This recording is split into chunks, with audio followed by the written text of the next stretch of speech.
5 seconds to submergence. Submergence deep into the absurd.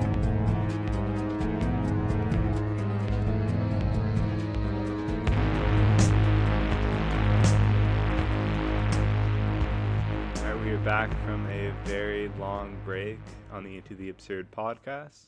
I have a very special guest with us today. It is my uncle Nick Huboff, who is a veteran, an architect, a husband, and a father. Welcome. Thank you. It's a pleasure to be here. And those things are no particular order, but I would say father first, husband next, and architect's just a label, and veteran as well. But those are life experiences. So um, that's not doesn't define me, but that's currently what you can call me. So Uncle Nick is what I'd love to hear from you. You've been in my life, since you were born, and so thank you very much for having me. I'm proud of you and proud of this podcast, and excited to be here and talk with you. Awesome. Thank you. Mm-hmm. Yeah, no, it's kind of invading your space, but Not used to speaking into a microphone. This is my first podcast. It's pretty fun though. Speaking into microphone. Once you get used to it, the first time that I did the podcast, I recorded it, and then I recorded the episode like 15 times or something like that. It was just a 15-minute episode, but yeah, I just kept recording it. And eventually, after a few episodes, I kind of just said, you know what? It is what it is. Yeah, You it is what it can't change your is. voice. You Matter. can't change what you're gonna sound like. So Yeah, exactly. mm-hmm. So, as far as when did you join the military? So senior in high school, I went to Post Falls High School in Idaho, and my two best friends had the bright idea of joining the military before me, and they came up to me and said, "Hey, we want to join the military, and we want to do the buddy program. Would you be interested?" And I'd never thought about it until then, and on the whim, I'm like, "Okay, I'll check into it." And so immediately they had the recruiter come talk to me, and he came and talked to my stepmom or my mom and my stepdad, and um, my stepdad was all for it. Mom was not, but they Jack. Jack, yep, Jack okay. Hawkins, and because he's prior military, he went to the Korean War and in the Air Force, and so he thought it'd be good for me. I wasn't really doing very well in high school, academically, or I was good socially. Had a lot of friends and fun, but I wasn't really going anywhere professionally, and so I took it serious. Did the Asvab testing. They What told was me that? so you take your tests to determine what you'd be good at in the military. So they test you, and it's kind of like a SAT. They test you in all sorts of different aspects of your abilities. Whether you're good at mechanics or math or English or whatever. And so when I was finished, they said I would be good with aviation operations. And I was like, "Oh, dude, that's awesome!" Because one of my main goals was to be a helicopter pilot, and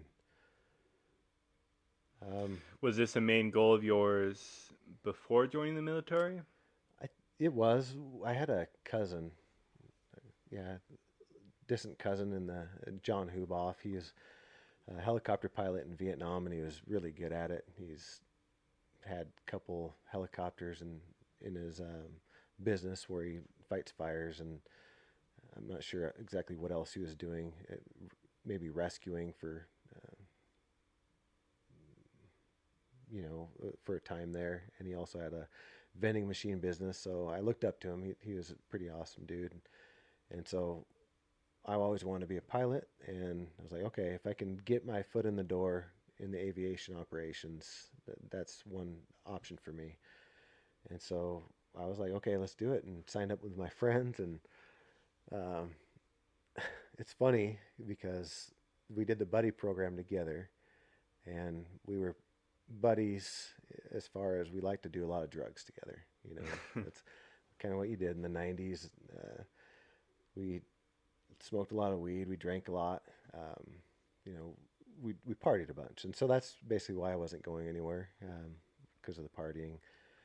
Uh, and so one of my friends, he was going to join we were all going to do the army, and one of them got busted with acid.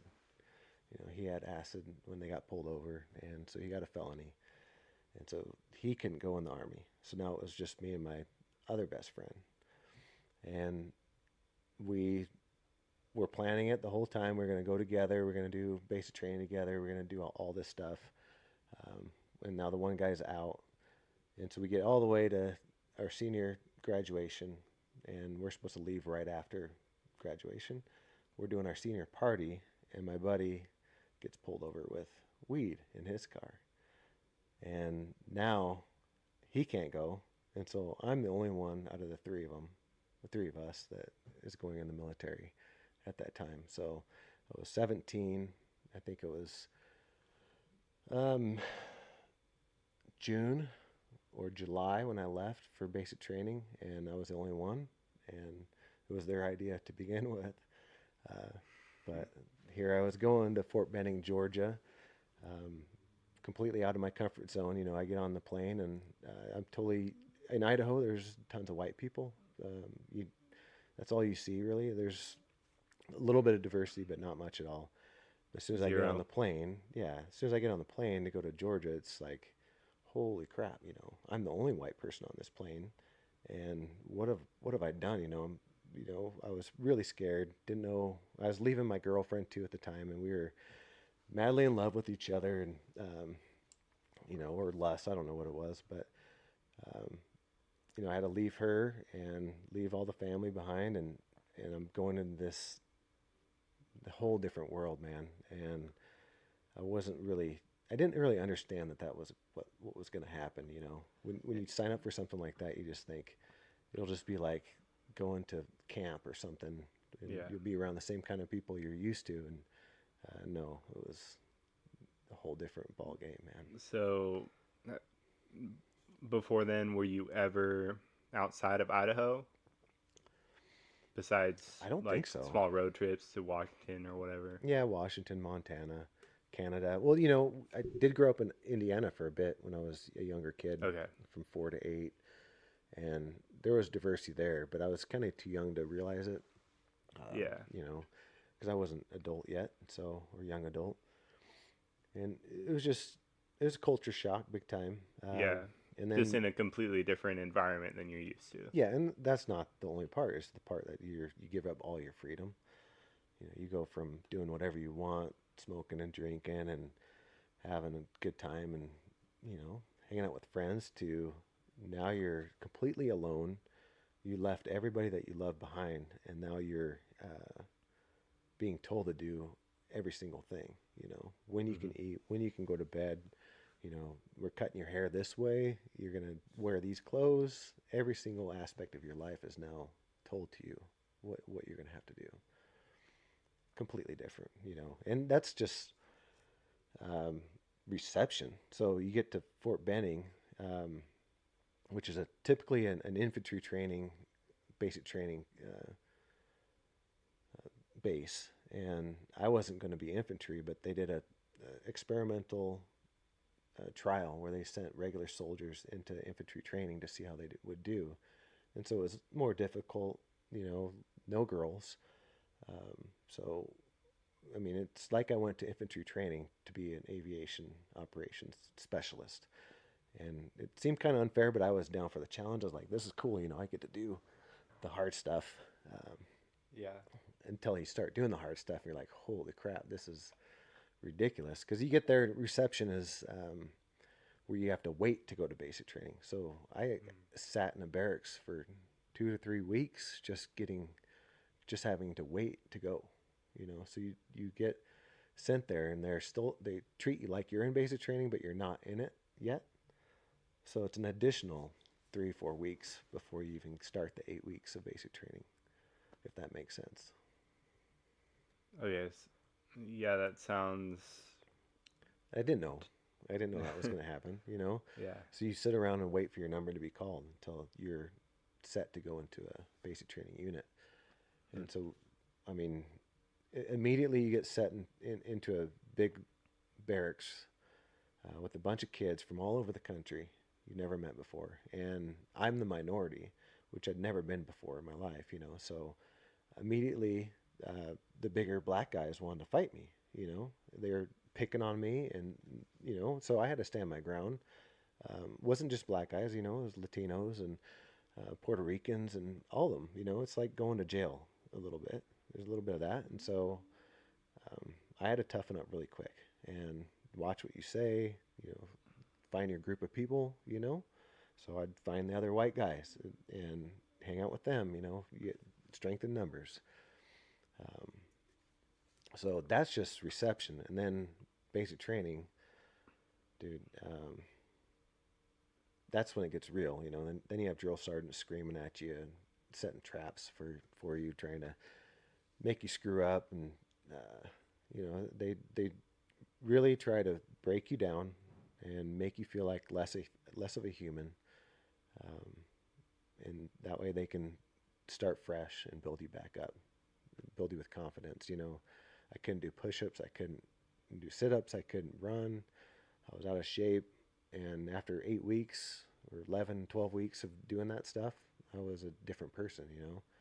I could do all the things I never thought possible, and it was just starting. So I was thankful that I was doing it, but it was immensely missing family, missing my old life, you know, crying, you know, reading letters from home, trying to talk to my family on the phone. So it's a very emotional thing to go through at 17. I think I turned 18 with at basic training, and you know, there's no party, there's nothing to celebrate. You know, the drill sergeant doesn't give a shit, so he's not gonna throw a party for you. You know, it's and that's just the start of Army life. You know, it's Yeah, I mean, I doubt that's the worst part. it's just not having freedom. You know, that is the roughest part, because you go from basic training to advanced individual training, AIT school, and that's where I went to Fort Rucker, Alabama, where you learn how to do your job.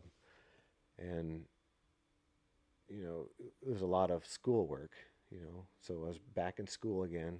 I had to do all the normal Army stuff. So you get up super early in the morning, you do your physical training, you know, read your standard operation procedure manuals, and you do those kind of things. But then you're also learning about what you're going to do in the military, how to, you know, talk on the military radios, how to, you know, do a lot of different things. You know, they sprinkle in how to use a gas mask, or how to mentor other soldiers. You know, it's been so long ago now, 20 plus years, and it's hard for me to even look back and think about it, because in reality, I block that stuff out. I don't think about it. It was kind of a dark time in my life. So basic training, AIT, it was very hard mentally. And so once you're done with it, you don't want to ever think about it again. You're just like, I'm done with it. I'm through with it. I graduated. Now I can start my military profession. And what's funny is when you do when you talk to the recruiter, he'll ask you, you know, where are your 3 favorite places to go, and where are your 3 least favorite places to go? And I wanted to go to Fort Lewis because it's in Washington. It's close to home, so that was number 1 on my list. Number 1 on my list to not go was Korea, because I heard terrible things about it. So that was the first place I didn't want to go. So once you're done with AIT training, they give you your duty station as soon as you graduate. And you went to Korea? That was the first place they sent me. Yeah, Korea.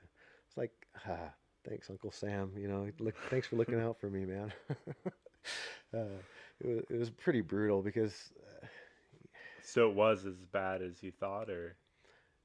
Korea turned out to be great, but Oh, okay. the reason I didn't want to go because I still was dating the girl, and so she was expecting me to be in the States, hopefully to be close to home, so we could see each other, and so I could be close to family too. And but Korea was or Germany were like the absolute worst places to as a destination, just because you're so far away from home, and there's no visitors. If you go to Korea, that's the worst place to go. Besides, I think Cuba was another one where you couldn't have family visit. You couldn't. Um, all your freedoms are pretty much gone. You're there for a year or two, so there's no getting out of it. Where in South? You're in South Korea, and Oh where yeah, at? definitely. Camp Humphreys.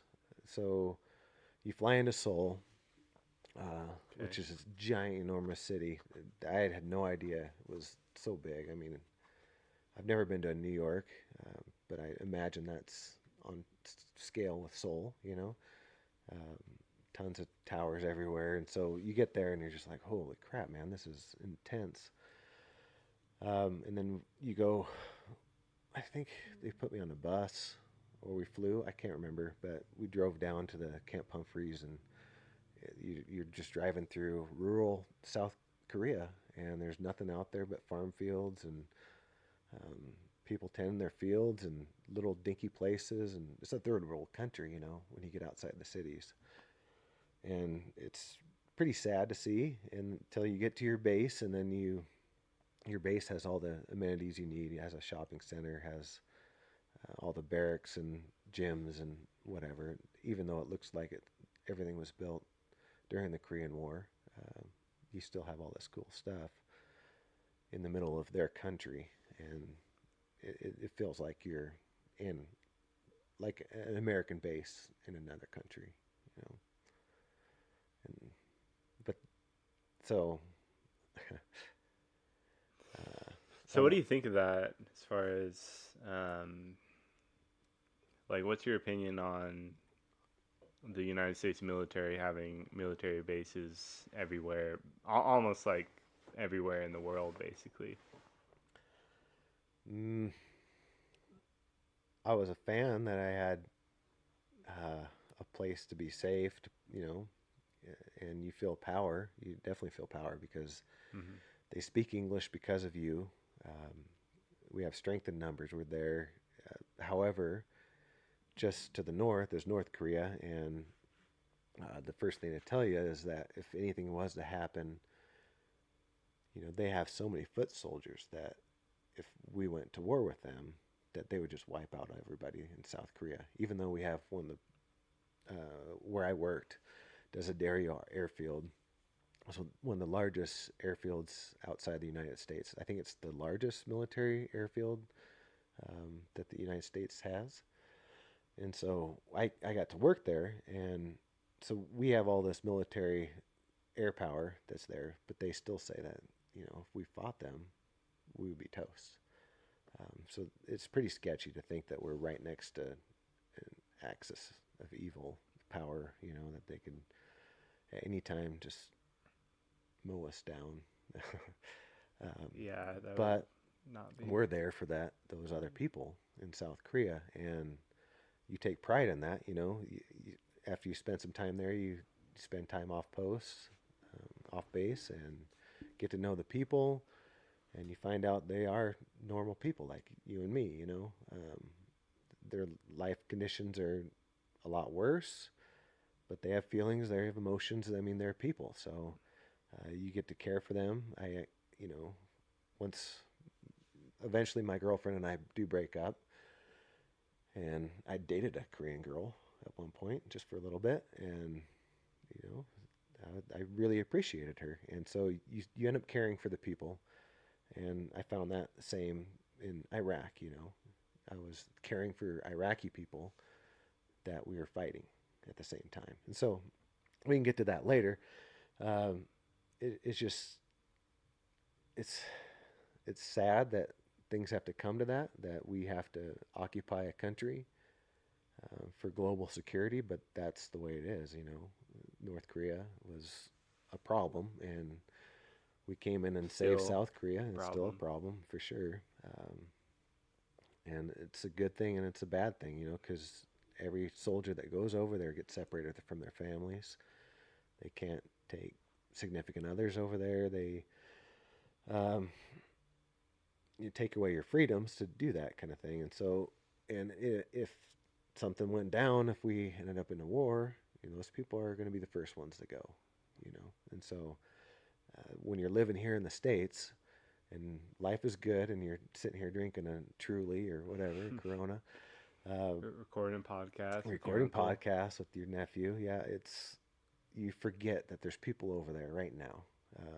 And for the last, I don't know how many years we've been in wars and all that stuff's been going on while we're here chilling, relaxing, living life. And it seems pretty unfair because I've lived that other lifestyle and I get caught up in the daily crap that goes on in the real world here in the States, and it's peanuts compared to what we had to deal with over there and what could happen. So I sometimes need to step back and realize that I need to get my perspective back, and it could be a lot worse. It could be a hell of a lot worse, and we are very fortunate to be where we are and who we are. So, it's crazy that I was born in Idaho versus being born in South Korea. I could be Or Iraq. or Iraq, yeah. And your lifestyle is 180 degrees. It's completely different. Yeah. And you're on the other end of our rifle scopes. I mean, we have the best equipment in the world. We have the most advanced shit in the world, and they don't. And we're in power, and they're not. And when you're over there and you're occupying that country, you feel it, you see it. When the people are talking to you, it's there in every conversation. We hold the upper hand, and even though we're all still people, Americans, we have that reputation wherever we go that we're a global superpower and not necessarily a good superpower in their opinion, most of the time. So why aren't we a good superpower in their opinion most of the time? In your opinion, Why are we a good superpower, or why are we not a good superpower? let's go. Why are we first, and then why are we not?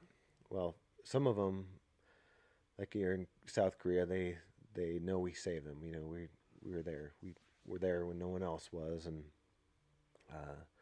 at the same time, half the people might not want you there because once the war is over, now that they have their own military forces and everything's kind of calmed down, they're like, well, why are you guys still here? This is our country. This is our land. You should probably leave now. You've overstayed your welcome. Whereas some of them, they still fear for their lives. People near the DMZ, demilitarized zone, near the border, they're still dealing with north and south gunshots and rounds going back and forth, and so they still see it. So they appreciate our presence. But like in Iraq, it was a whole different ballgame when we're driving through and they have things that we want. Like when we started in the war, we had a convoy driving from Kuwait through Iraq, and while we were driving through, we would throw away our meals ready to eat MRE boxes. Our leftover scraps would go out onto the side of the road, and the Bedouins and the Iraqi people would scavenge through our stuff, because they had no other food. They just had their goats and whatever else they were eating. So they were happy that they could have our scraps, and they would say, "Bush good, Bush good." George Bush was president at the time, and Bush good, Bush good. And then as soon as you leave, and as soon as they're done with their food, they're Bush bad. death to America. So when they weren't reaping the benefits of us being there, and they just saw us as a force that's killing their people, then it's, they don't want you there. They're bad, and that happens a lot everywhere. Afghanistan, and then you have all the ripple effects in all the other neighboring countries and all the other places that we occupy. And because not all our missiles and rockets hit the intended targets, and there's lots of civilian casualties, and it's just the unfortunate part of war. And it's they're going to hate you for the rest of their lives. If someone in their family dies, just like if someone was here. That's why I tell people, like, those are people just like us, and if someone came into our country, even to liberate us, our people are going to die, and it's going to be at the hands of the people that come into our country. And if it's your brother or sister that dies because of that, you're forever going to hold that grudge against that country and the leadership that was there. And so we do that a lot. Our hands are always in the cookie jar. We're always trying to, protect people, in quotations, or get the oil or whatever you want to say. We're over there for political reasons most of the time, and they know it, and their brothers and sisters die because of it. And there's nothing's going to change that. Nothing's going to replace them. And so there's a lot more bad than good, in my opinion. A lot of people will probably disagree with me, other veterans too, but that's the way I see it. Do you think they disagree with you because they feel like they have to disagree with you to feel better about? For sure, there's that part, and then there's just the nationalism that we have. There's we like to point to when we go to Iraq. There's a picture of Saddam Hussein on every family's TV. They have to have a picture of him. They have to pray to him. They have to idolize him. His pictures are everywhere, and so there's extreme nationalism there. There was before we took him down, and on the same hand, in America, we're raised to do the Pledge of Allegiance. Mm-hmm. And what is that? Really, that's propaganda. If you think about it, every kid in this country is raised to say, "I pledge allegiance to the American flag, to this country," right? Mm-hmm. And it's a piece of land. It's imaginary boundaries, but we're all raised to have to give our life to this country in essence, just because we were born here.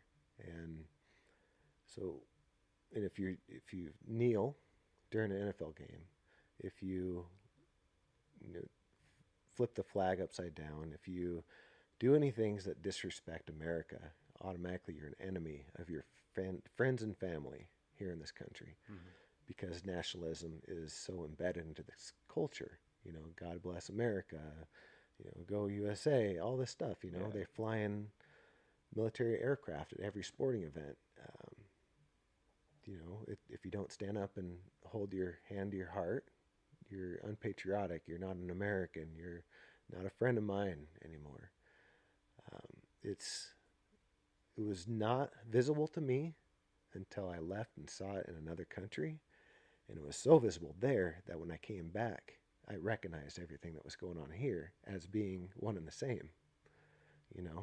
How much different is it that people are idolizing Saddam Hussein and people are idolizing Biden or Trump, Yeah, or just the American flag in general. American flag, or just their right and left politics, and that's one of the whole reasons we had trouble in Iraq is there's the different religions fighting each other and their political values, and they weren't agreeing, and so Saddam had to take things into his, he had to take his enemies down within his own country, and then we have to step in and intervene, and it's all because of nationalism, religion, and those kind of things that are actually really polarizing right now in our own country, especially the last 6 years.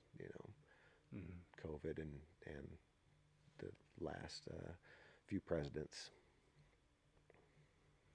I do think that the symbol of the donkey and the elephant are they're sort of these pseudo-religious symbols, at least in my opinion.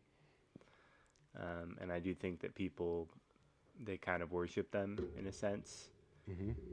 Um, Which is terrible to think like we're worshiping a donkey and a stupid elephant. I mean, can we pick better animals? yeah, yeah, I don't. Yeah, I'm not sure what the origin is, but I don't either. It's just but yeah, it is interesting growing up, and you're kind of not really realizing what's going on, but you're pledging allegiance to the flag. You're learning about what all the different colors represent. Mm-hmm. You're learning about all the different presidents, and the thing is, you don't learn about any of the bad things that they've done. Oh, for sure. The unwritten, the stuff Yeah, that you don't like get taught in history school, yeah, history class. like George Washington is just totally just idolized like a god, basically. Yeah. And well, I know there are a few presidents where they didn't say a whole lot of good things about him, like Andrew Jackson, for instance. Um, Basically, he started the Trail of Tears, Mm-hmm. and I've heard terrible things about him, but I never really learned about him until my senior year of high school. And my history teacher he was a good history teacher. He was a good history teacher because he was, one, a good storyteller, and two, he told us all the bad shit that happened, and he did not spare us the details at all. So It's very valuable, and we're lucky now, in a way, to have the internet and to have, social in a way, media. In a way, yeah, it's good and bad with everything. Um, and documentaries I think are key to people learning, because nobody picks up a book anymore. At least hardly anybody I know, except for my wife. She reads a book every damn day. But I learn a lot from documentaries and podcasts and audiobooks and those type of things. And when you find out the terrible bad shit that this country has done, it makes you feel like you should be somewhere else, to be honest. Like, I love this country. I love being with my family. I love being in this area. I wouldn't trade being in the Idaho Panhandle Forest for anything. But when I think about if shit was to hit the fan and all the countries that don't like us, for all the shit that we've done to them and all the shit that we've done to our own people for many, many years, it's going to come back and get us. And I fear for my children. I really do. And I think about it a lot. Like, we should probably just go to Sweden or somewhere, back to my roots. That's where, it seems to be safe, but probably not. I mean, there's probably no safe place on this planet, because there's just maybe Colombia. Colombia. I don't. Maybe Antarctica. Yeah. The best place to go when it warms up. I'm gonna chill there. It's this touchy subject. I went. I was raised conservative. I love my country. I love where I live, and I'm still gonna do that. It's just I fear that it's gonna come back and bite us in the ass eventually. And this stuff with Russia, Ukraine, who knows? I mean, that's just one thing. We were just dealing with Korea. We were just dealing with We got Iran. Taiwan. We were dealing with Taiwan. Yeah, all these countries and have arsenals that can really cause havoc. And if anything was to happen, I mean, God forbid, we're not safe here, especially in this region of the country. Where I think Umatilla, or where they used to have all the nuclear warheads stored near us in Oregon. Wait, where? Near the Tri-Cities in Oregon, they had all nuclear warheads were stored there. And so, Oh, really? yeah, yeah. So if shit was to hit the fan, this was one of the areas they were going to hit first. You know, they have since said that we've gotten rid of most of the arsenal out of there, and we're not such a big target anymore. But we still have Fairchild Air Force Base really close by, and you know, it's convenient. We're right off the West Coast, so I don't know. Doomsday scenario, bro. You need to get ready to move. Yeah. Well, I've been wanting to move to Montana for a while. That's not far enough. But Unfortunately, I'm moving to Seattle for a year, so yeah, that's probably not the best time to go there. But yeah. I don't know if it's a good time to move there at all ever. well, at least I'll be in the ground zero, so I won't have to worry about it anymore. Yeah, it'll be over quick. Yeah. Yeah. But how did you feel when you got back from the military? When you were done? Well, I skipped a little part. You know, I'll go back a tad. Oh yeah. So I did my year in Korea. Then after that, I was stationed at Fort Campbell, Kentucky, home of the 101st Airborne. So that was a real military. You know, I found out that Okay. they take shit really seriously there. I mean, it's one of the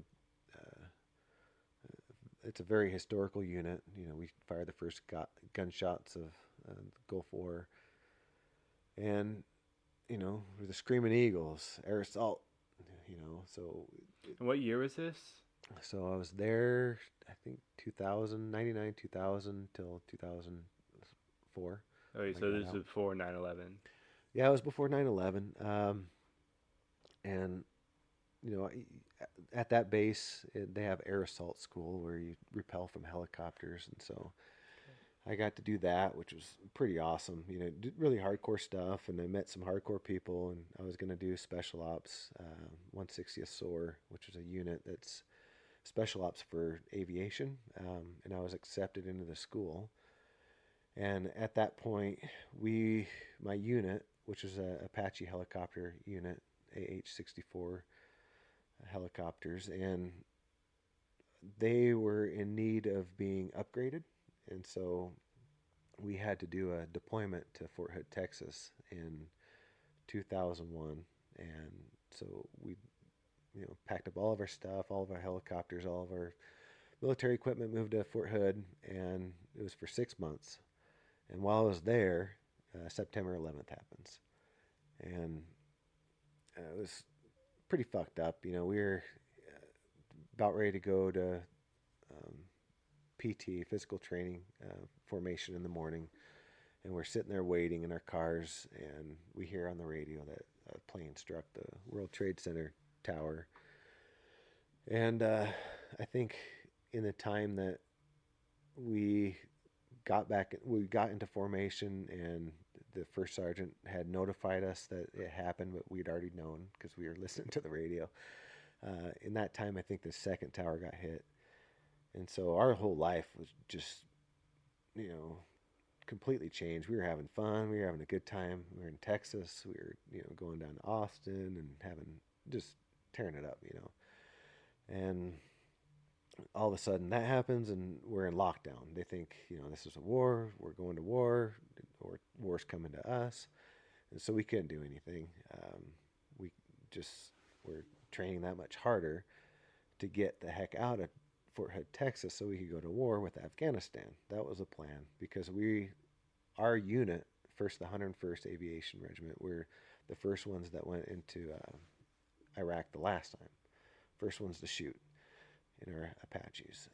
So we felt like it was supposed to be us. If anybody was going to go over to Afghanistan, it was going to be us, and we all wanted to. I mean, we were, you know, the blood was pumping. We really believed in everything that they were telling us about September 11th, and we thought it was a Taliban. You know, I have differing opinions now. I mean, I'm not buying the whole complete story. Not saying it's not true, but it's a conspiracy, just like all the other conspiracies you hear. That's for another podcast, I'm sure. Maybe for Joe Rogan or something. Holler at me, Joe. Um, so we are on lockdown, and we have to finish our training, and we can't get it done in time to go to Afghanistan. Okay. Um, and so we're stuck in Fort Hood, and we finish up our training, pack up our stuff, go back to Fort Campbell, and in that meantime, they start talking about Iraq, and we're like, well, what the F? We're supposed to be doing Afghanistan. So it was actually a weird time in my life because I'm not religious, but I actually started going to Bible study because I needed a reason to believe in that one because I believed in Afghanistan so much that it was easy for me to buy into it, to go. But to do the Iraq thing, I was like, well, what are we doing this for? What's the purpose? We're supposed to be dealing with Afghanistan right now. So That is kind of, it was that would hard for a be lot of people to swallow. And kind of strange. yep. And so you talk to the pastor, and it's God's will, and it's he goes through the history of America and goes through the history of all the conflicts, and there was a reason for all of this stuff, and so I started to believe it. I needed to believe it to want to be able to go and do it, even though I'd trained my whole life, or at that point it seemed like my whole life. It was 2003 at that point, so I've been in the military for 4 years, 4 or 5 years, and I was about ready to be special ops. I was doing it so I could be a helicopter pilot, and I was all ready, gun ho, to do all that kind of stuff. And then Iraq comes out of nowhere, and I'm like, everybody's like, "What the fuck are we doing?" To be honest, what the f are we doing? And so we're all searching for answers, and there are none. And they're saying there's weapons of mass destruction. And so now we're kind of freaking out because this wasn't in the equation before. If we go over there and we're going to have gas thrown at us, like, fuck, that sucks.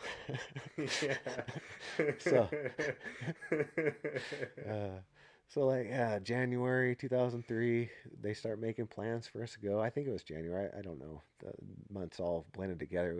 It was one of the fastest times of my whole life. Like, time was just going by so quick, even though it seemed like we. Thank God. Yeah, You wanted by fast, right? You wanted to just go. You want to go. It took a lot of planning. We had to pack up all our stuff, throw them on trains, and have them sent over there months in advance. So everybody's doing this, and while we're doing it, we're trying to soul search. Like, okay, we're going to a war in Iraq. Fuck, we're going to war in Iraq. And in March, we get sent to Kuwait, and we have to live in Tent City there. Camp Udari was the place I was in, and it was in the middle of a desert, tons of tents everywhere, and we had to live there for a few weeks. We had 1 or 2 tents that were dining facilities, and one of them burned down, and so we had no food for like a week or 2 weeks. So it was toast and hard-boiled eggs and MREs is all we were getting prior to the war. So we weren't even getting nourished. What's an MRE? Meals ready to eat. Like I said before, they're the prepackaged meals. They have terrible food in them. Really highly processed food that lasts forever, and some of it was good. There's your favorite meal, so when you busted open a box, you're like, oh, I want the spaghetti meatballs, or I want the beef stew, Those are my meals. Don't fucking touch it, if you see it. And by that time, I'm a sergeant, so I had some priority, I had seniority over people, so I could choose my meals. Sometimes, not often. So yeah, we go to Iraq or Kuwait, and it's just this fucking shithole, man. I mean, Kuwait's cool. Kuwait, the cities were awesome, palm trees everywhere. Kuwait is a country outside of Iraq? Yeah, just south of it, and we staged there, so we have all these tents, and we just got ready there. It was pretty cool. I mean, it was a whole different experience for all of us. We were dealing with sandstorms and scorpions and camel spiders and all this stuff, and Komodo dragons, and were. There's Komodo dragons there? I think they were Komodos. We saw one when we were driving through Iraq in the deserts, and I think it was Komodo. I don't really remember a whole lot. But while we were in Kuwait, and up to that point, we did a bunch of NBC training, nuclear, biological, chemical warfare training. So you always had your gas mask on the side of your hip. You know, everywhere you went, you cannot ever leave it. It's just like your M4 rifle. You can never leave it. It always has to be with you. And so we would practice like air drill, you know, or whatever they would say. Or they'd turn on the siren and you'd have to hurry up and put it on.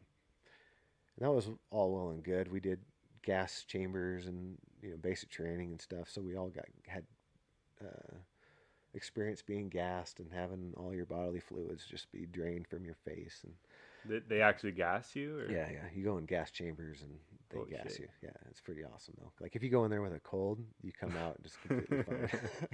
You lose all the sinus, snot, everything leaves your body, and it is so painful and just gnarly. But for some reason, I'm twisted, man. I enjoyed it. Like after like the second or third time, like I fucking love the gas chamber. Let's do it. I'm a psycho. So we had all this training, but then when we were in Kuwait, sorry, the war's kicking off finally, and there's missiles being shot around, and one gets shot at our camp, and I don't know if we heard it. I don't know if it was a decoy. I don't know if they were still training us or what, but it was real to us and real to everybody. And they set the alarms off, and we had to put on our gas mask.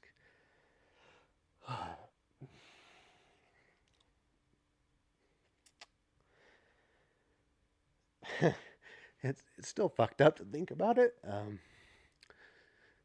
man. Okay. Edit all this out.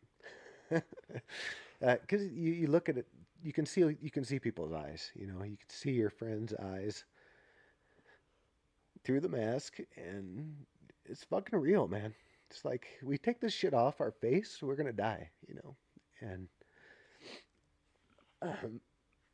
that's when it became fucking real, and all of us felt it, and you know. So that was number one. That was just in Kuwait. The war hasn't even really started yet, and so we get gassed, and I think we stayed in their mask for at least half hour, maybe an hour, until they said all clear. You know, they do their radiological scanning. They find out if there's actually chemicals being used against us, and but you had that whole fucking half hour. Wait, where did the gas come from? From the missiles. They assume that they're going to be using chemical warfare on us. So, you know. So they shot missiles. The towards missiles us because we're waiting Kuwait brought out gas, or that was the thought. You know, that they were going to shoot chemical warfare. You know, gases at us, and so that's before the war even really was kicked off. And man,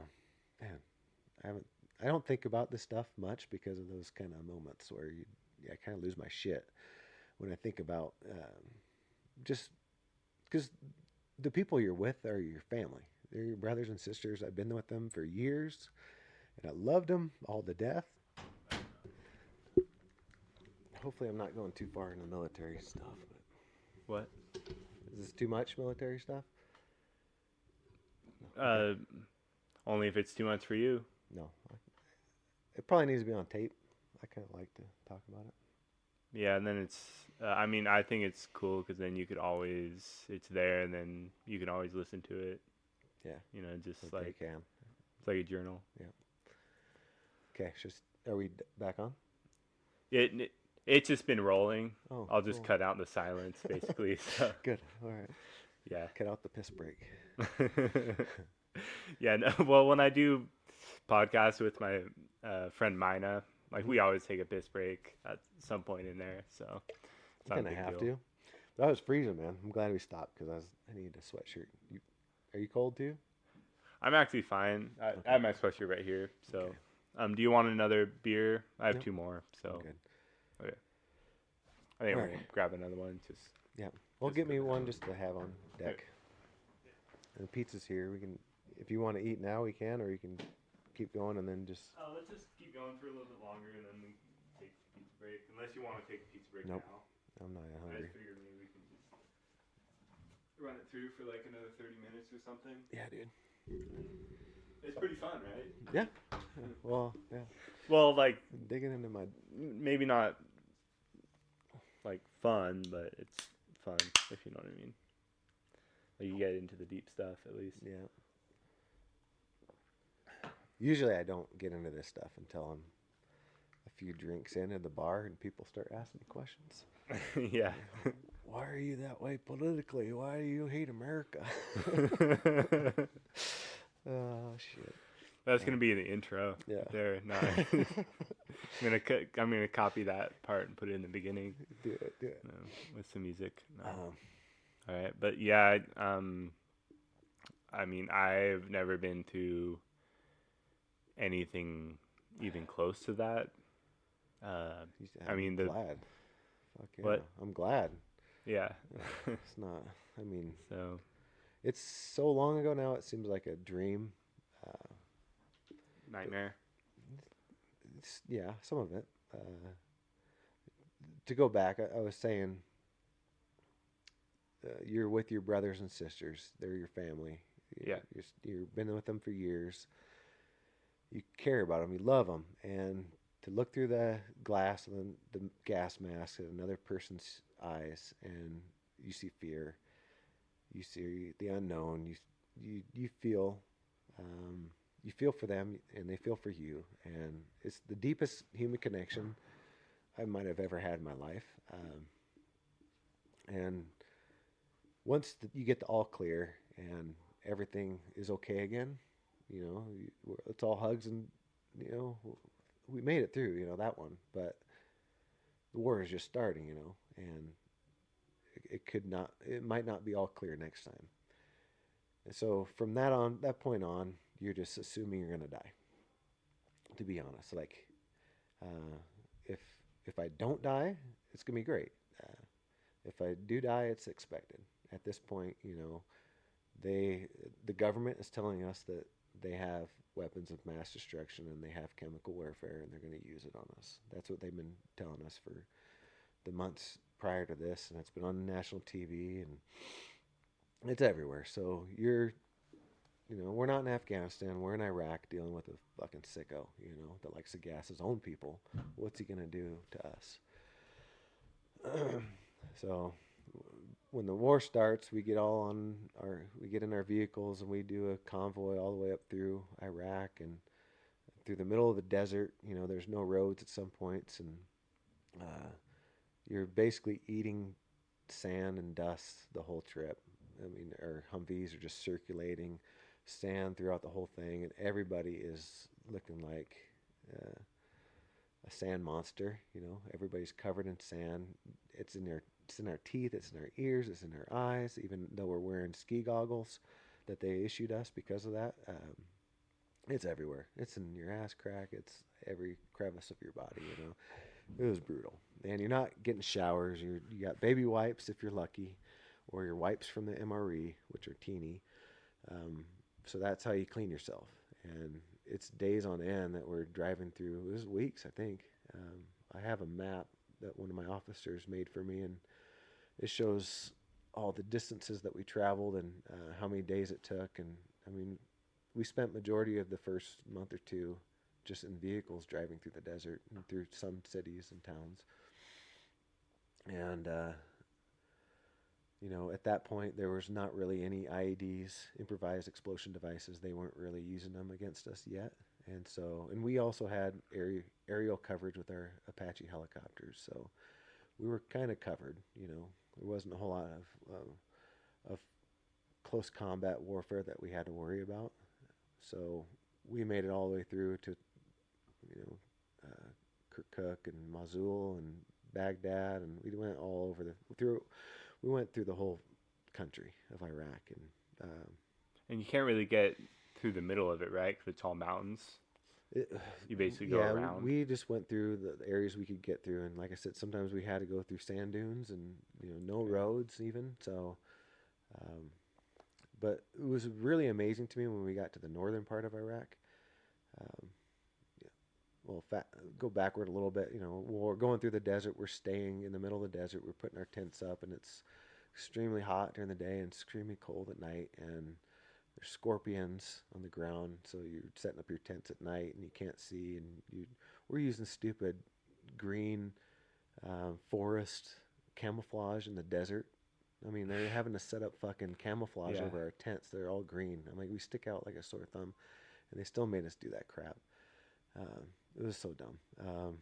None of our stuff was prepared for it. The Humvees, were all green too, and so we weren't meant for a war in the desert. And Yeah, I mean, now they kind of, they had to improvise everything. yeah. Especially once all of our Humvees were getting blown up by IEDs, and they found out that those things don't really hold up to bombs too well, and so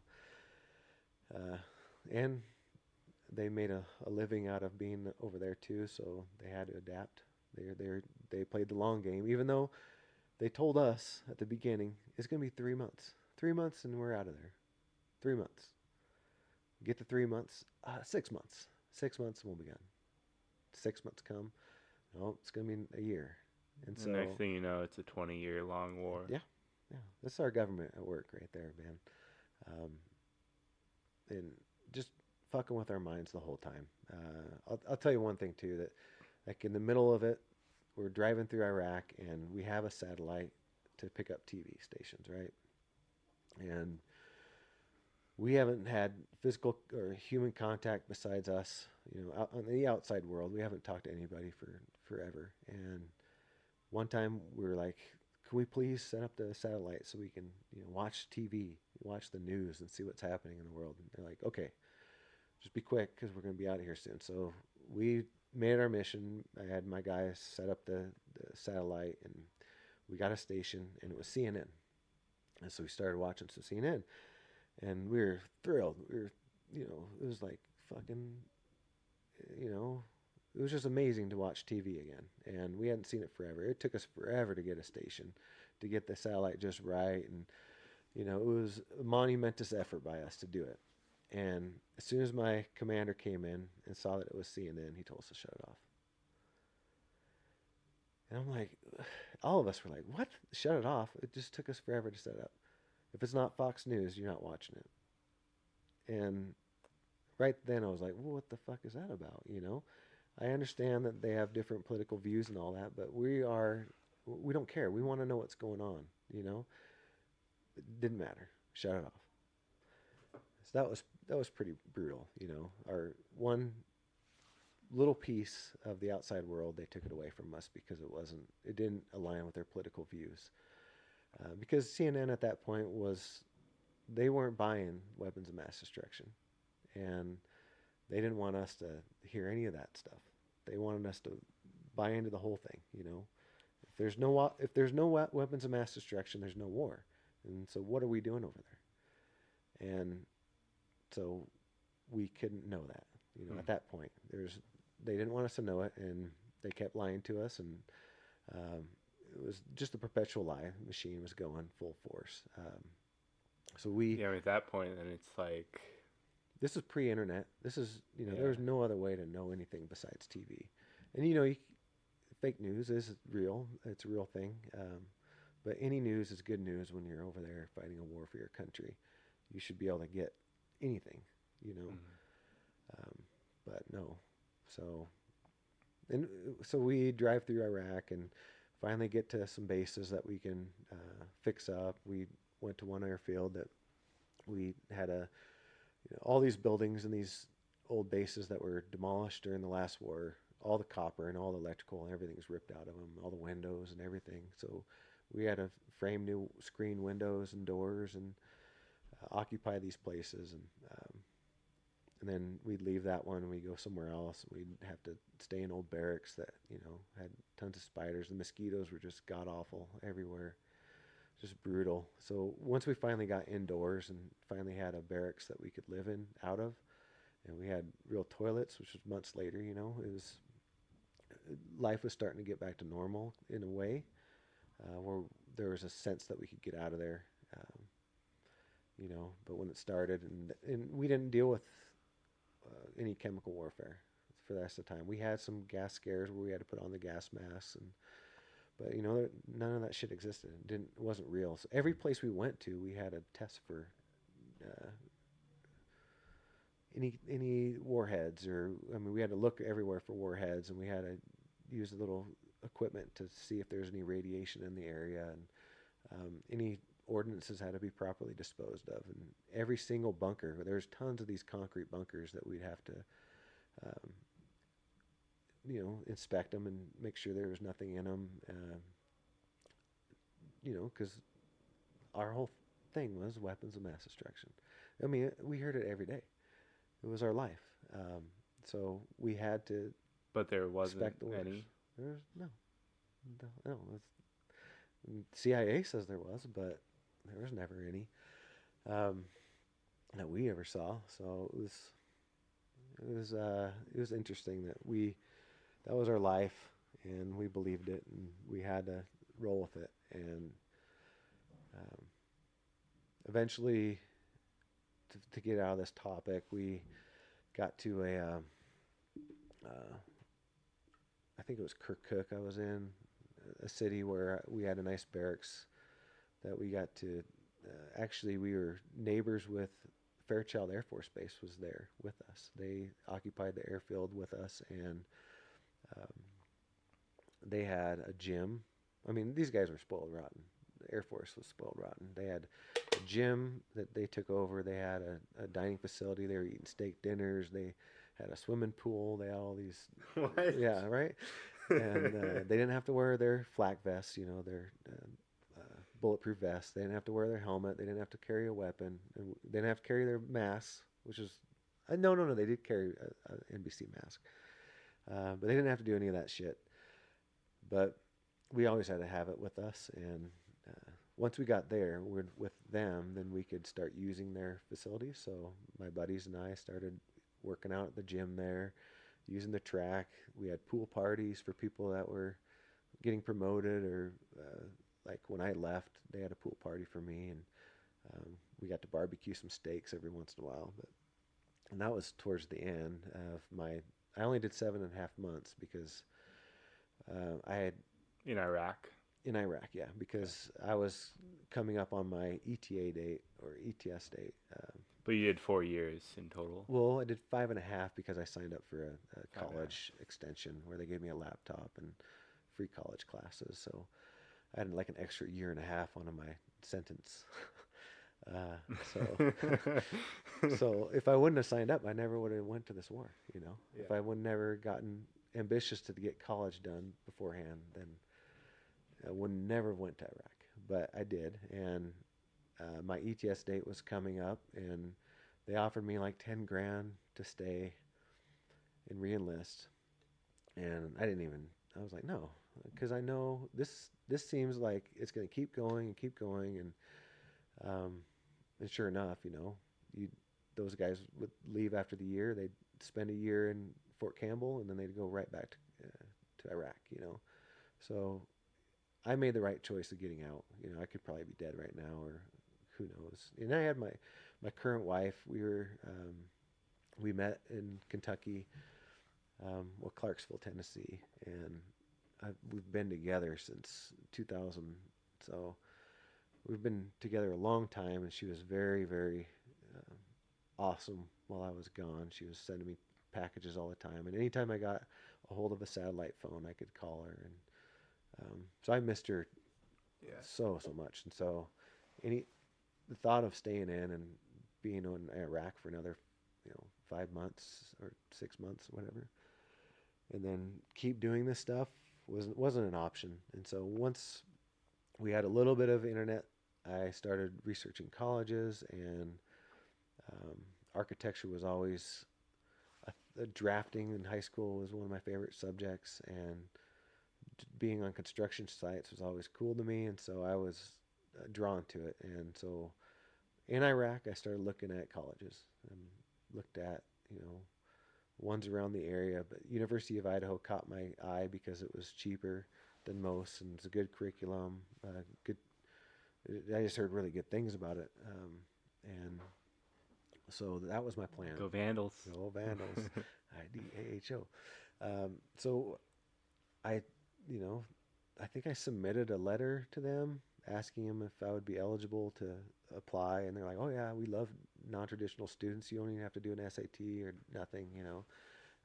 You're a veteran, And so you're a veteran. yeah, we'll take you." I was like, "Okay." I heard that, and I'm like, I told the military, "You can shove that offer up your ass, because $10,000 is not enough money to keep me doing this shit for you."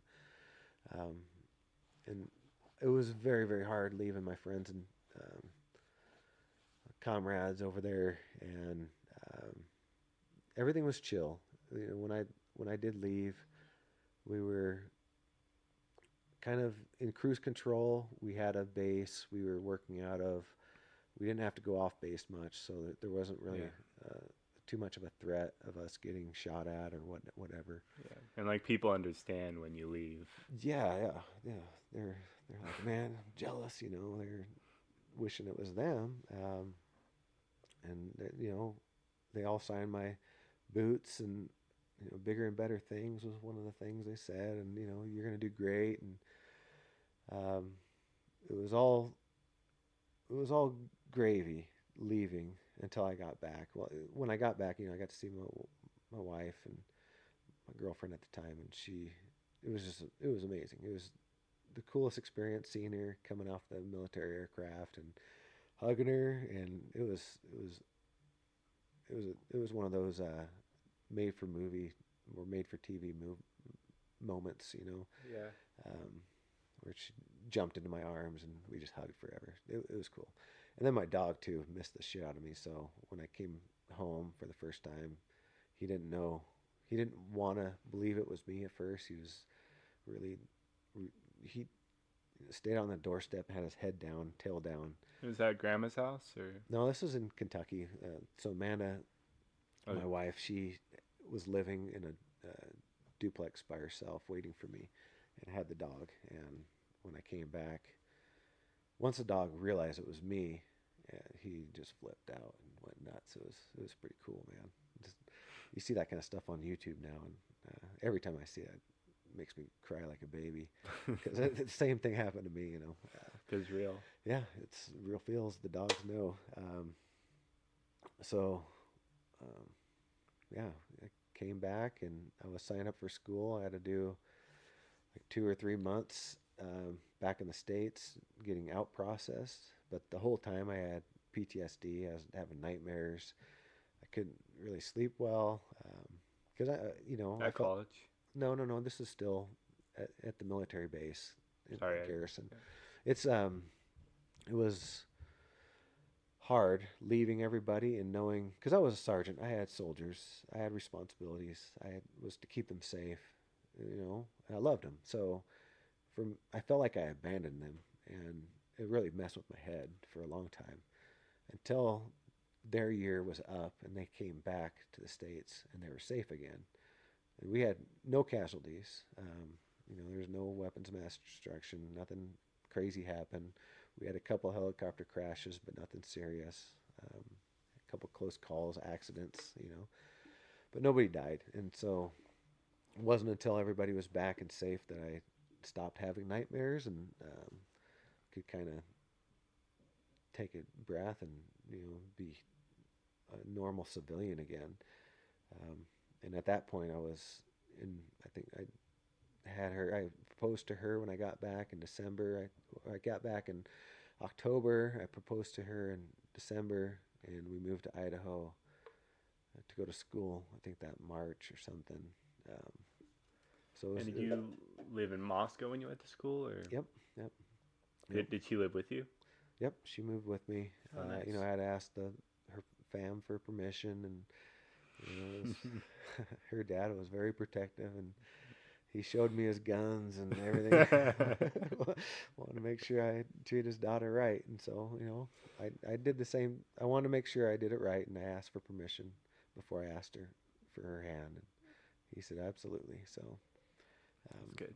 Yep. So we moved back, and I was in Moscow when the rest of my troops came back, and uh, and I started school that next fall. But I was heavily into pot when I got back, and didn't do anything physical. I gained a bunch of weight.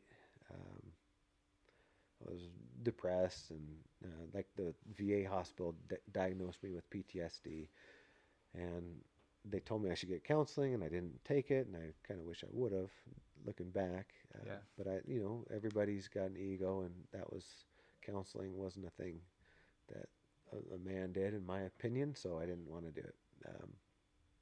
And so I self-medicated, and when my troops got back and they were safe, and I started college and started meeting new people, then things started falling in place, and became happy again, and so got out of that in a way.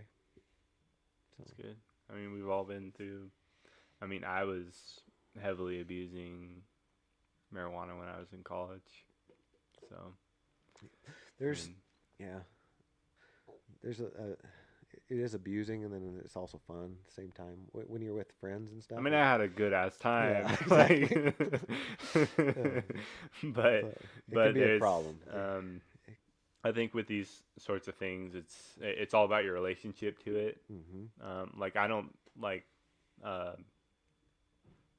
marijuana isn't intrinsically bad, but if you have a bad relationship with it, then it can turn into a toxic relationship where you're just dependent upon it. It's habit forming. It changes your social abilities. There's all sorts of things that people don't talk about, the negative things. However, it had a lot of good things too with it. But I try to stay away from it as much as possible now.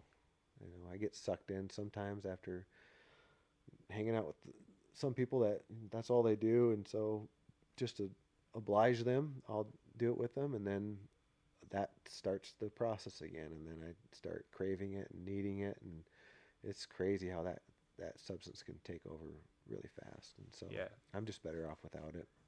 I have addictive personality, and I think everyone in our family Oh, has sure, that. yeah. Yeah, that's why I quit drinking years ago too, because the drink. Well, I'm having a drink right now with you, but it's very, I mean, pretty. very, very seldom I have drinks. Yeah. It's usually if I need to, like, to be able to do a podcast.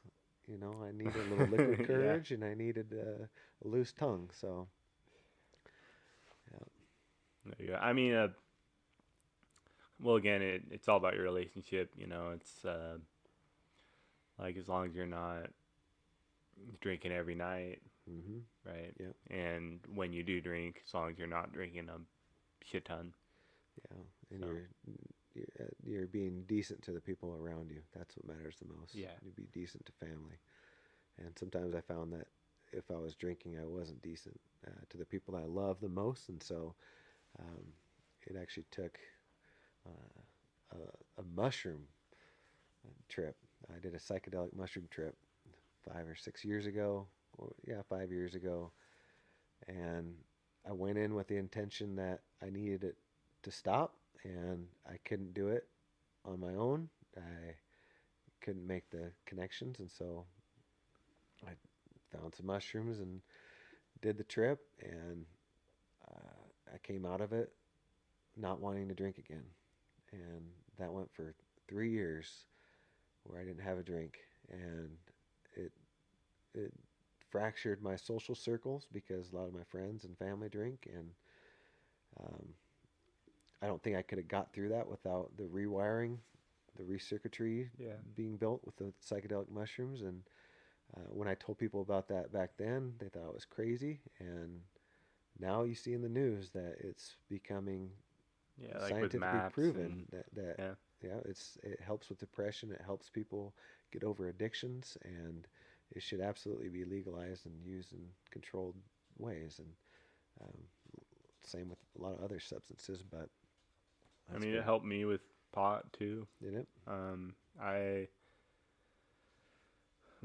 took it one time when I was really drunk, and I and I thought I died and went to hell. That wasn't a good experience. But I took it a second time a couple months later, and I had a plan. It was a sunny day. I had someone watching me the whole time. Mm-hmm.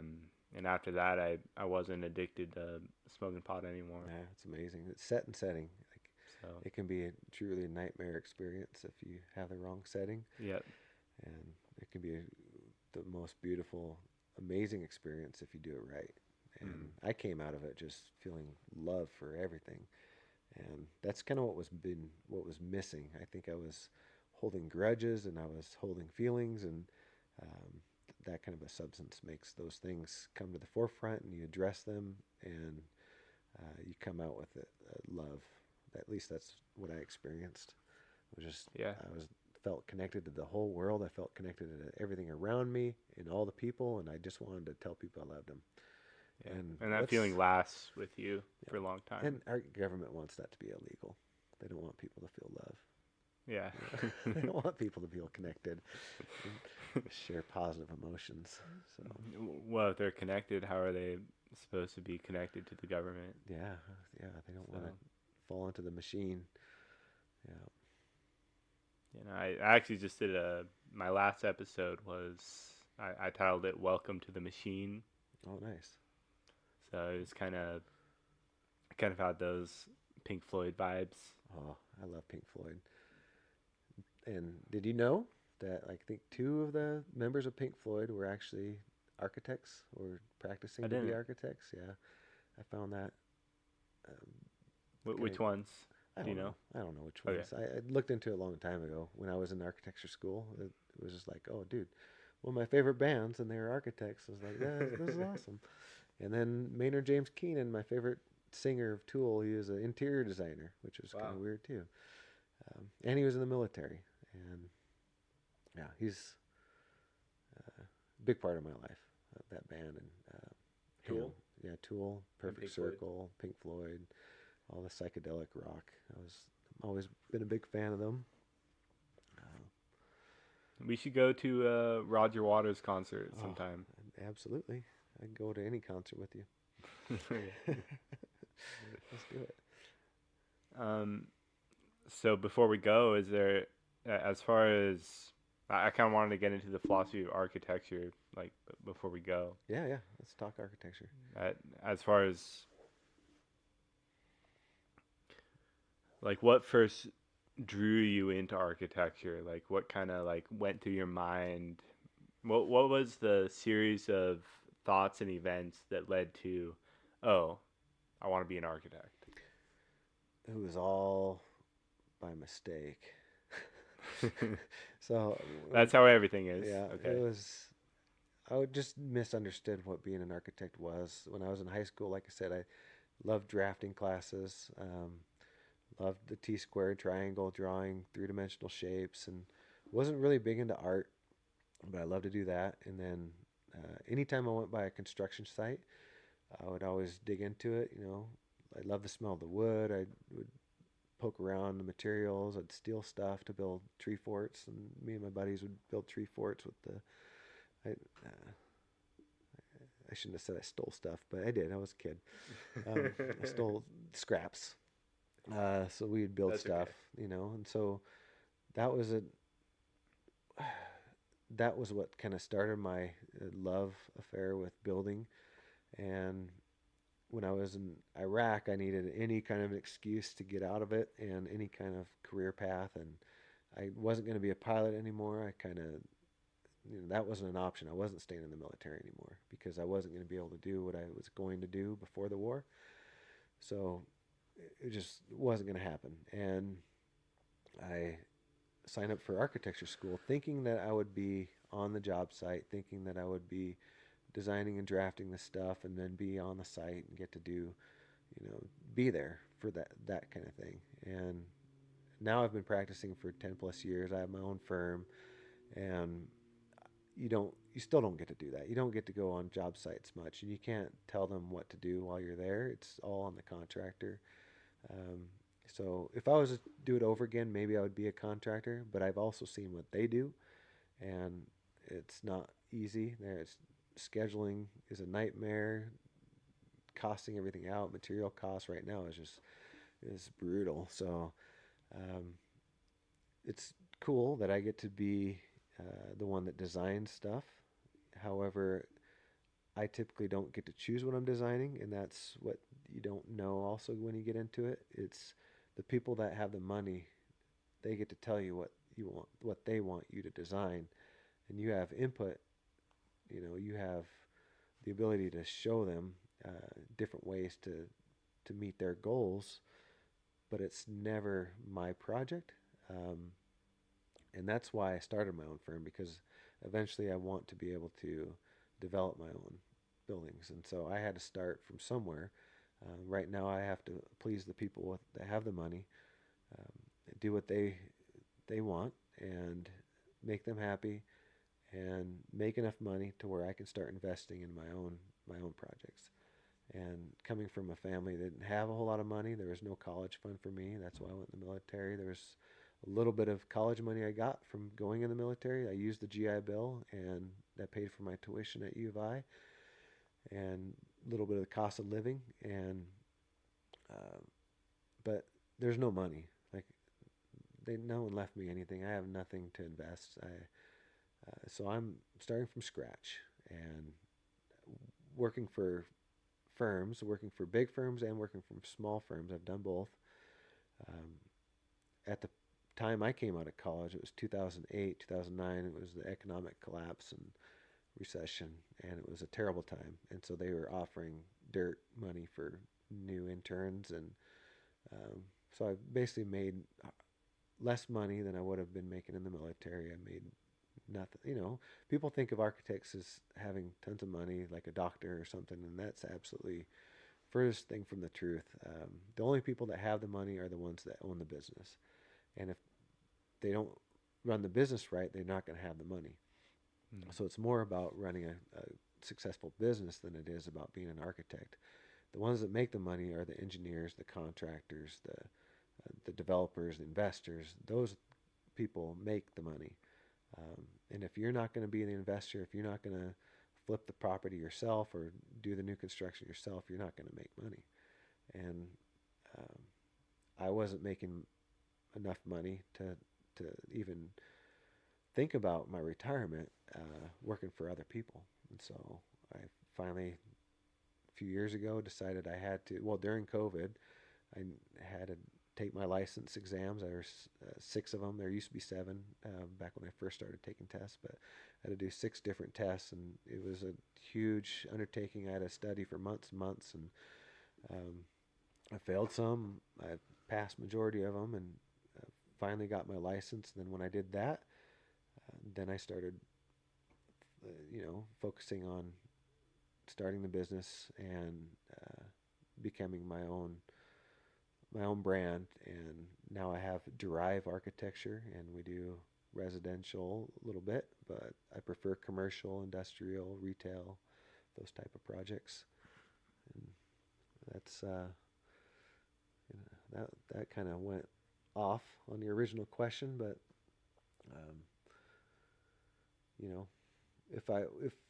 if I want to do the things I was taught in school, the philosophy of architecture, doing beautiful designs and doing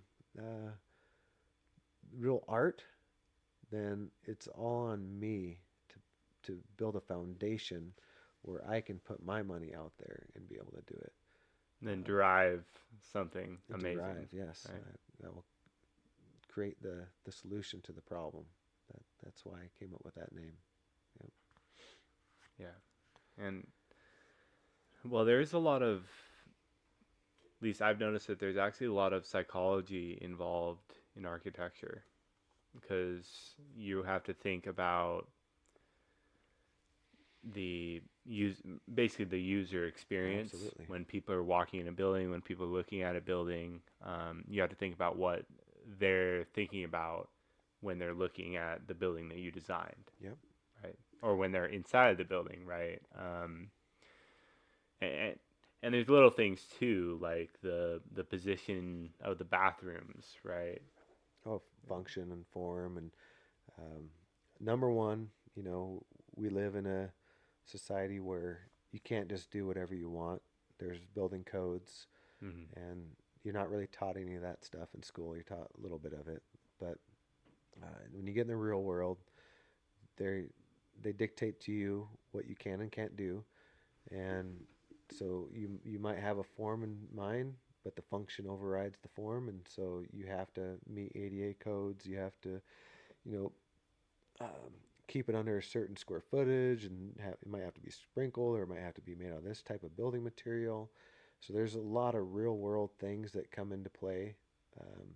And there's also the contractor. Yes, right? it's What contractor, the wants. person, whoever's doing it. Yeah, And their budget. yep. And the main thing that an architect has to deal with is health, safety, and welfare of the occupants. That's number one. So you can't design something that's going to fail and kill all the people in the building. That's number one. And if you don't do that, then you'll never make it. You know, you have to follow the rules, and if you can't follow the rules, you won't make it in this business. And there's a lot of rules. The code books are giant, you know, and every design that you do, you have to submit it to the jurisdiction to approve it and tell you whether or not it's going to work or not, and they'll tell you what you need to fix and this and that, and all of us have to deal with it. Civil engineers that do all the site work, the architects that do the building, mechanical engineers, plumbers, the electrical engineers, all of us have to deal with codes. And it's the unfortunate reality of the business, and something that you don't ever think about when you go into school for it.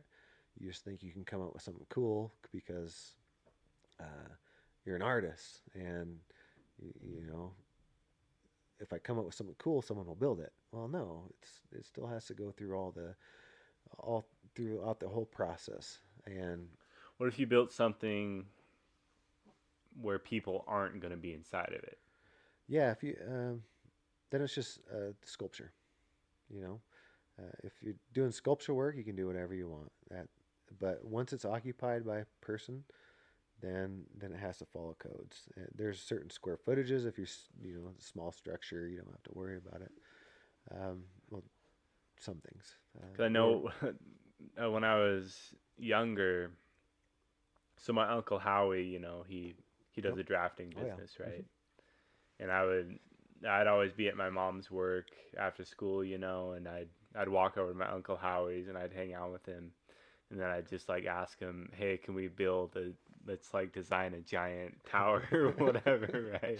Yeah. And then me and him would, you know, we'd design this giant tower. It was like went underwater and everything. Awesome. And it's fun to do stuff like that. Yeah, you can.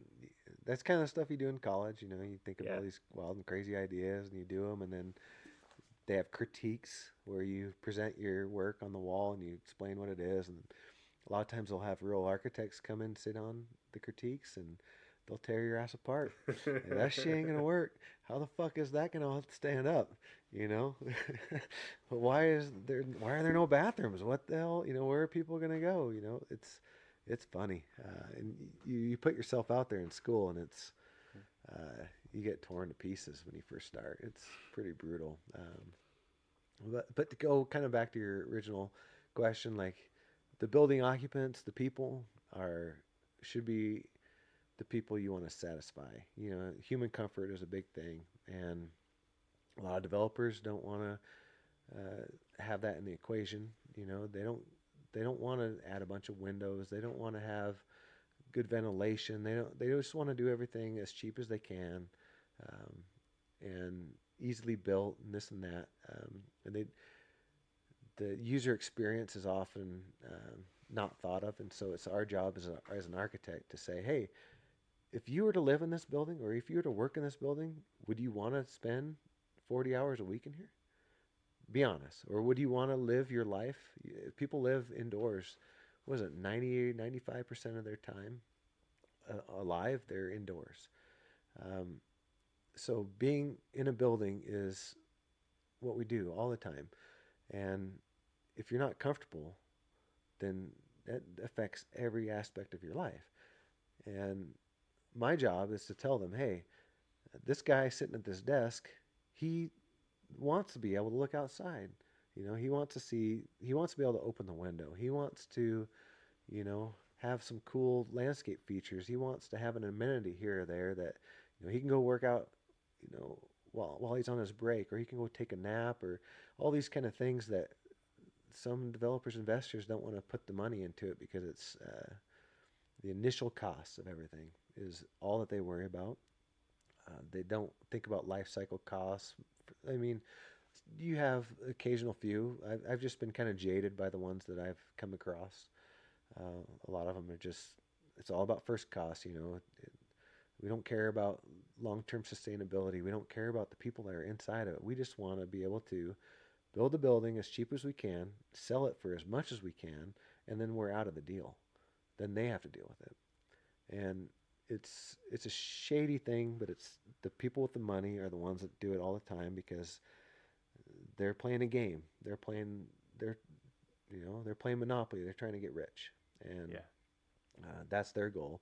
Whereas we're trying to say, well, hey, do this and do that, and a lot of times the things that we add to the design to make it more comfortable for the human, it gets taken out during the value engineering phase.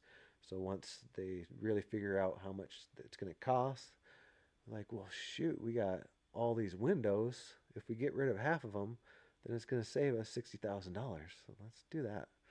Let's get rid of let's get rid of all the shading devices. That's going to make the building more comfortable in the summer. And this, we know how to design shading devices where it'll let sun in during the winter and prevent it from coming in the summertime, and it makes the building more comfortable. It's more sustainable. We've planned for stack effect and ventilation and all these things that could make a really cool passive design. So you use the environment around you, use the sun, you use the wind, you use all the things that are available in your climate, whether you're in the south or in the north, it doesn't matter. An architect should know what their climate, what advantages and what disadvantages they have. Whether you're on the north side of a mountain, if you're on the south side, if you're on the top of a mountain, if you're in the bottom of the valley, all those kind of different conditions change immensely what the building does and how it will perform. So when you're starting to design a building, do you kind of you think about, okay, like, where are we, what location, what kind of weather does this place experience? Absolutely. What kind of temperatures does it get to? If you're lucky, as far as what I've been doing, it's mostly you're in the suburbs. You're in Spokane Valley. You're in Spokane. You're just in the city. You're just in the grid. Every building's the same, or all the conditions are the same. It's not often I get a lake house, but I just did one, which is cool. Cool. But even then, the homeowners knew exactly what they wanted and told me, this is what we're going to do. And beggars can be choosers, and I'm just starting my business, and so I want to start putting my foot down and really only taking the clients on that I want to. Before I could never do that because I always had to take on the projects that my bosses always gave to me. So there was no option there. I mean, I would bitch and complain about doing an apartment building, and so I wouldn't get those anymore because you can only handle so much garbage doing same unit plans over and over again. So what's it like designing something, then going and looking at it like built? Is it disappointing? Sometimes disappointing. A lot of times it's invigorating to see something that you had on your computer screen or on a piece of paper, and all of a sudden it's real living thing that you can go step in and people are actually using it. It's quite a few of my projects in the past. I'm just like, I did that, that's crazy,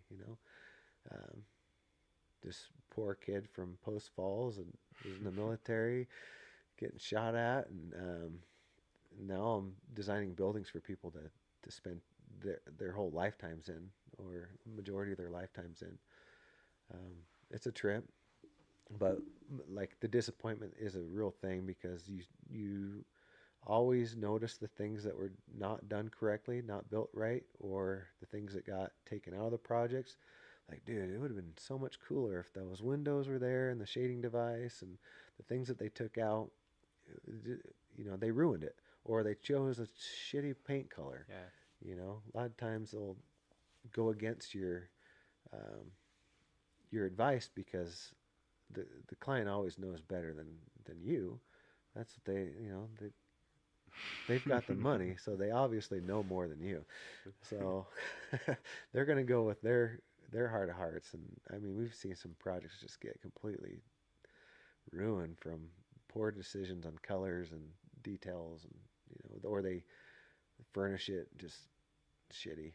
But there's those ones the ones that you're proud of, and you want other people to see it, and you take people to. You point it out every time you go by. A lot of times I'll be driving with the kids, and I'll be like, "Hey, I did that building right there." Like, "Oh, that's so awesome, Dad!"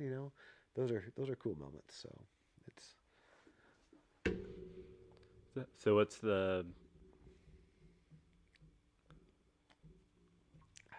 when you first had a kid, what was the thought that went through your mind? Oh man. I'm not a kid anymore. That I had to grow up. It was actually we were in. Let me think. So we took a trip to Cabo, my wife and I, and as soon as we get there, she's like, "I don't feel good." I'm like, "Well, you'll be okay." She's like, "No, I don't feel good. We need to go get a test." I'm like, "What?" And I had no thought in my head about being a dad at that point. And so in Cabo, we go to the drugstore, get a pregnancy test, take it back.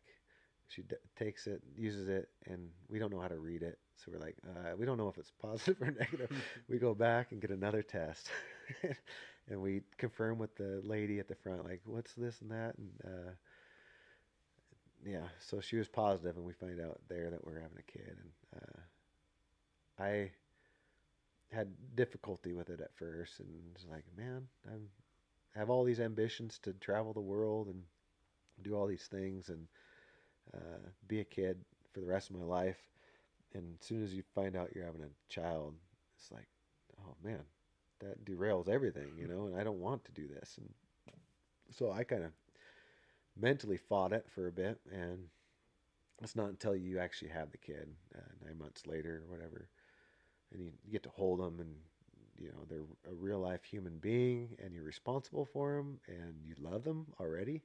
It's just weird how nature takes over, and I was down to be a dad ever since then. Well, there were times like the first year or two that it was just like, fuck this, I want out of here. these kids are a nightmare. But the love you get back, no matter what you do, it's like a dog. They're gonna love you, at least for now. At least for a little bit. But if you treat them right, they're gonna love you forever, and that's my number one goal, is just being a good dad. And I love this new opportunity because with COVID. I took my test. I was working from home. I got to do it all while I was here, and I get to take the kids to school, pick them up. I'd spend way more time with them than I ever got to when I was doing my 9 to 5 gig and doing the commuting and all that stuff. So now I'm home with them all the time. Sometimes they drive me nuts and I can't get any work done and I get frustrated. But at the end of the day, I'm like, so what, man? I get to be with them, and they're only going to be this age for so long, and I want to be a positive role model, not a negative one. And just that's the goal. Yeah, you don't want to give them I don't want to tragic memories where they look back and they can't sleep. Exactly. Yeah. I love my dad to death, but man, he gave me some traumatic moments in my childhood, and I don't want to give my kids those experiences. I mean, what North Idaho dad does it? Shit. And mothers, can't forget about mama. I love mama. All right. We're at an hour and 42 minutes. Nice. That went by quickly. Yeah, that was probably one of my favorite podcasts. I mean, obviously you're my uncle, so. Well, thank you, man. But it's easy to talk to you. I'll be happy to do it again. Hopefully we don't have to get into the deep, dark war talk. yeah, But maybe we will. I don't know. yeah, maybe next time we'll get more into the architecture. Yeah. But Thank you. Thank you for having me. thank you too.